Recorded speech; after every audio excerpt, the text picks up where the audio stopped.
Ada pertanyaan dari Ibu Alia Sabrina ya, anaknya 3 tahun 2 bulan, berat badannya 14,5 dan tinggi badannya 98 cm.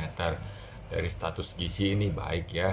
Nah ini anaknya udah batuk nih 3 minggu. Nah tidak disebutkan panas, kemungkinan sih nggak panas, sebab kalau panas pasti sudah menjadi perhatian dari orang tua.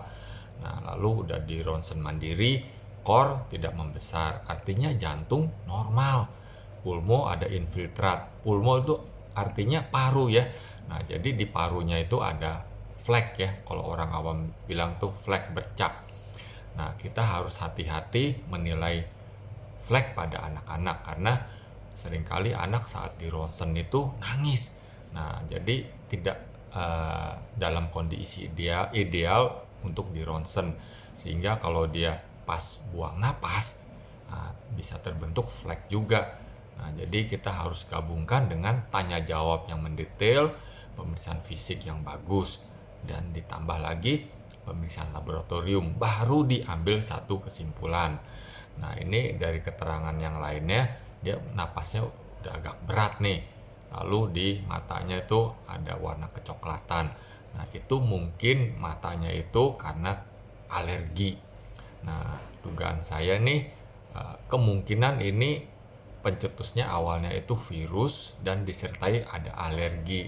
Nah, kalau di dalam keluarga ada riwayat alergi atau saudara kandungnya ada alergi atau dari pengalaman sebelum-sebelumnya anak gampang batuk pilek kalau kena pemicunya, misalnya mainan yang berbulu, selimut berbulu, atau ada debu di buku-buku dia gampang batuk atau bersin. Nah, itu menunjukkan alergi, risiko alergi yang tinggi.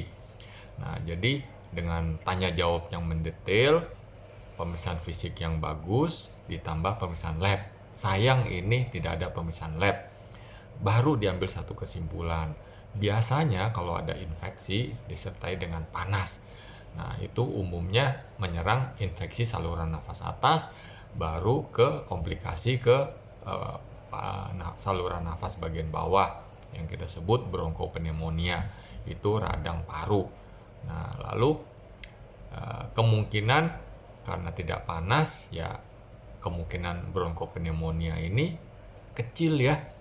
Ya, jadi bisa aja infeksi virus memicu saluran nafasnya menyempit sehingga menjadi lebih berat. Coba aja tanya di dokternya apakah terdengar bunyi mengi nggak.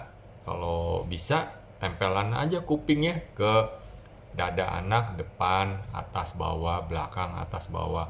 Kalau terdengar mengi ya pada buang napas, nah itu artinya saluran nafasnya menyempit.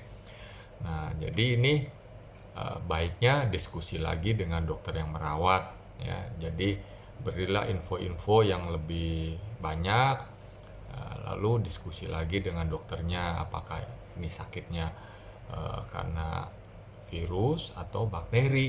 Nah, karena pengobatannya beda. Kalau virus tidak perlu antibiotik, kalau bakteri iya perlu antibiotik. Semoga dapat menjawab ya.